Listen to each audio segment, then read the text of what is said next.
And welcome back to Briggs on Books. You saw on the screen there's a book by an author we're going to have. And by the way, we're international now. Check us out on YouTube. We just hit our millionth view on YouTube. And our guest in this segment is Bob Westbrooks. Welcome, Bob. Hey, Mike. Good to be here. Now, you worked in Washington, D.C. for the government. I did. Yeah, I spent 28 years with the federal government. I'm what some folks call a watchdog. I was an inspector general and a federal agent and lawyer by training, and spent 28 years sort of keeping eyes on the federal tax dollars and holding people accountable. Now, I read and study government a lot. I had no idea this job existed. Of course, we heard of the inspector general and stuff, but I didn't know that people had jobs just to sit around and watch and make sure things are going right. Yeah, I mean, it's our job fundamentally to, conduct independent audits to make sure money's being well spent, not wasted, hold people accountable. So inspector generals have law enforcement authorities. So if folks aren't doing the right thing and are violating criminal statutes, you hold them accountable and you make arrests just like the FBI or DEA or any federal law enforcement agency. Yep. Now, the book is called Left Holding the Bag, a watchdog's account of how Washington fumbled its COVID test. Tell us about the book. Yeah, so the book is about an epical moment in American history. We went through together, all of us went through a historic event with the pandemic that really started and shut down our country in March 2020. At that time, I was asked to oversee the federal office that was responsible for overseeing what became $5 trillion in federal relief funds, which is the largest by far relief package we've ever had as a country. And unfortunately, we have encountered the largest public fraud scandal in American history, that we're going through so many things culturally in America right now that people don't really realize this, and it may not be on their radar. And for some people, there's just so much news about pandemic fraud, they just kind of shrug their shoulders. But what this book tells the tale of is, as taxpayers, we lost roughly $500 billion of tax dollars to fraud and waste. That is by far a historic amount of money that, as a country, we can't afford to lose that sum again, and we can't afford to forget our pandemic story. That's why I wrote this. Tell me about the fraud. Was it a couple of people? Was it thousands of people committing fraud? We saw fraud instantly, and there's a news story every day about the fraudsters. We had international fraudsters. We had I like to say we had impulsive novices. We had experienced opportunists, and we had professional criminals from all over the globe. And almost immediately, we had international criminal organizations, rings, that were hitting our systems. California was hit actually very, very hard, as was Washington State, Oregon, and a few states back east with the state unemployment insurance program. Yeah. Almost $900 billion was given to the states to distribute through the unemployment insurance programs. And you remember, we were shut down at the time, right? Yeah. So how were people applying for unemployment benefits? Online. Right. And you could apply online from anywhere in the world, and we had international fraudsters hitting us from across the globe. They're just approving everybody, I guess. The controls were very, very weak, and intentionally some of the things, and what I talk about in the book is like, how in the world can you lose $500 billion? Yeah. You're always going to have some level of fraud. I mean, fraud happens, I say, unfortunately, even in the best of times. These, as you know, were not the best of times. Right. And we intentionally, Congress lowered the guardrails, and agencies, federal agencies, lowered the guardrails in the beginning.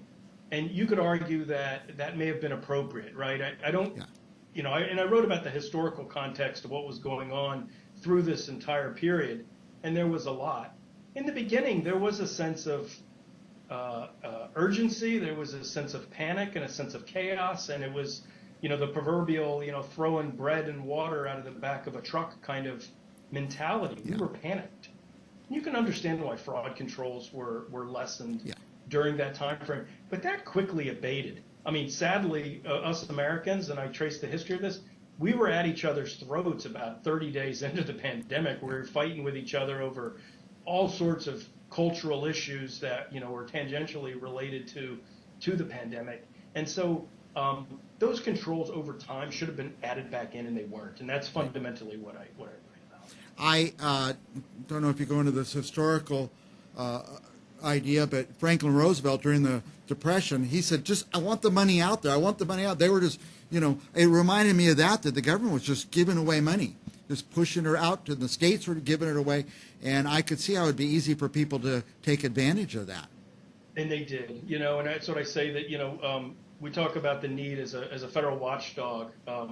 Federal government really needs a counter fraud strategy. And I like to say, appealing to the better angels of mankind not to commit fraud is not a fraud strategy. People will commit fraud.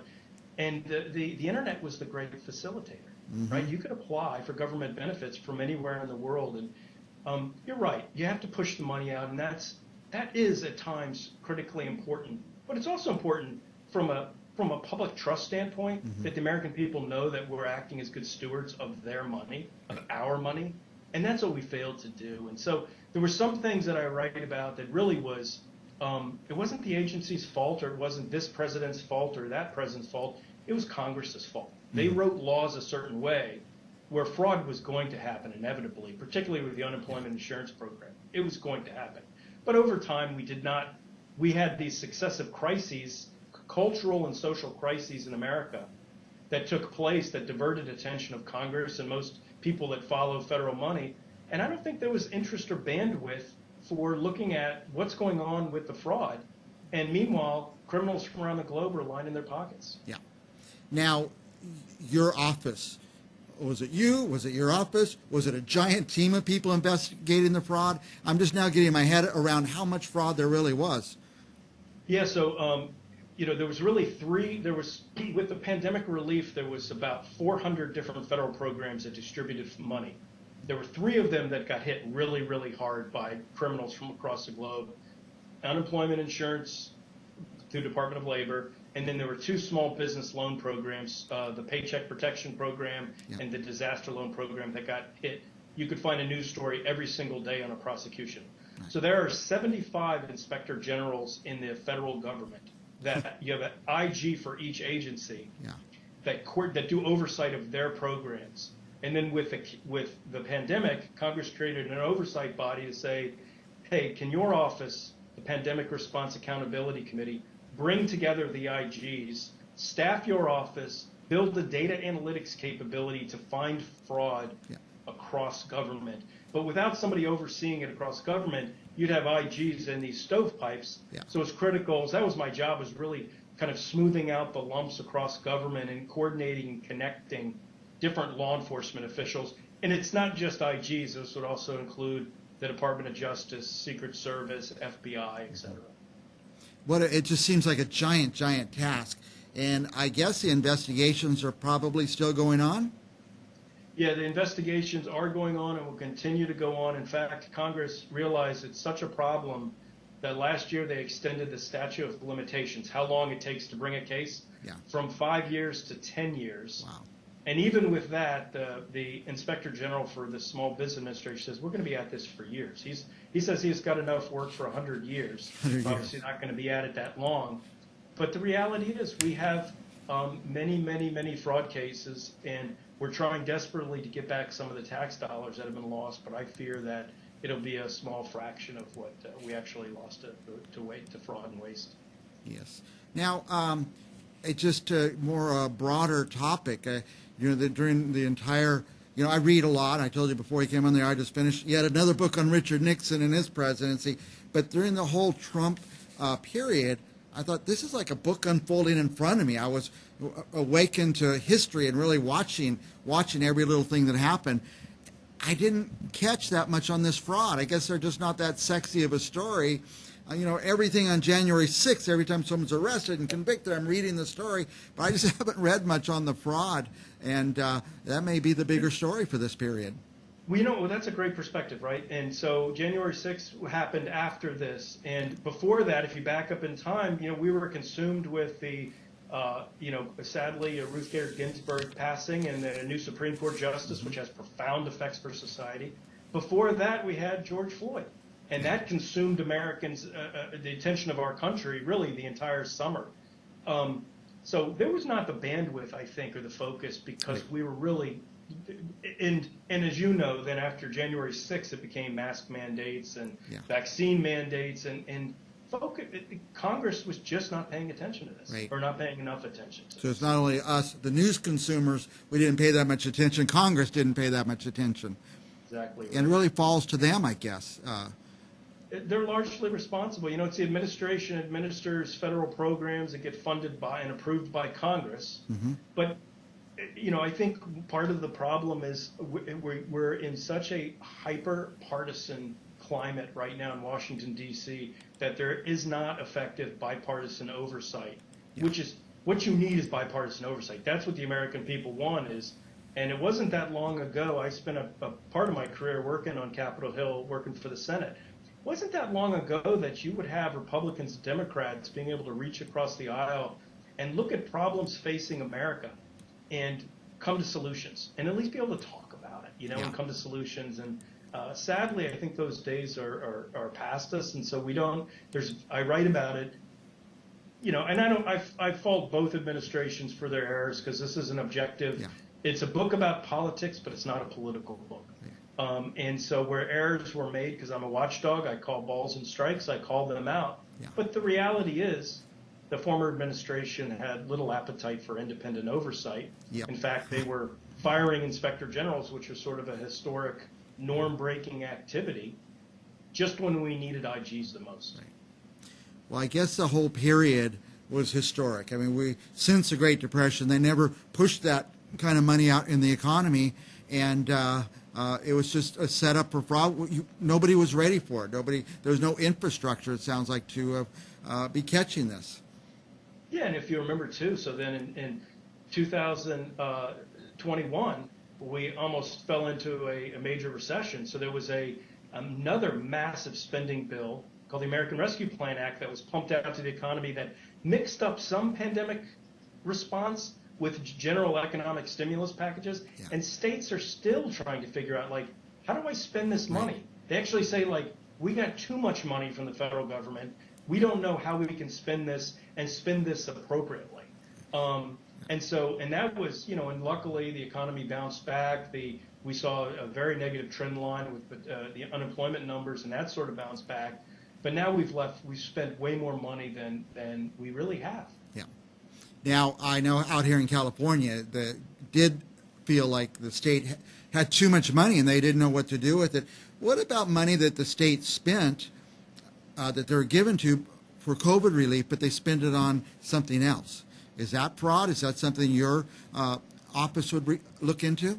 Yeah, so one of the members of the Pandemic Response Accountability Committee is the Treasury Inspector General, and they're responsible for overseeing the money that went to state, local, county, tribal, territorial governments. And so they actively monitor misspending. One of the things that's very frustrating for a lot of us in the oversight community was not only was a historic level of funding given out in the American Rescue Plan, $350 billion went to state and local governments, but the administration on top of that had very loose spending requirements. You could spend it for almost anything. And you'd have a long time in which to spend that money. And that's the problem. It's very difficult to hold people accountable when the conditionalities of the spending for the grant that you're getting from the federal government are very, very limited or very broad in scope and allow you to spend the money almost any way you see fit. Well, Bob, it sounds like this is an important book in that it kind of lays out what happened, how it happened, how much fraud there was, so that next time we have a situation like this, there's a warning. You know, Bob Westbrooks' book, everybody, you got to read it. Stay ahead of it. We're way past time, Bob. I could talk to you all day long, but last thoughts for our viewers? No, you know, the folks that have read the book have come away with really three things. They say, like, oh my God, I forgot about that. OMG, I can't believe that, and we have to fix that before the next time. And that's really what the book about is, fixing it for the next time. Fixing it before the next time. Where do people get the book, Bob? It's available on Amazon and other places where books are sold. Yeah, I say this about a lot of authors, but I'll say it especially about this one. Don't buy one copy to our viewers. Buy a couple of them. Give them away. You know, I always take books when I have to go to somebody's house party or something. Instead of a bottle of wine, I take a book. So there'll be a few people getting this book out there. This kind of stuff I like to read. Thank you, Bob. First, thanks for writing the book, and thanks for coming on our show and sharing. And Absolutely. It's a pleasure. We will be back with more Briggs on Books right after this.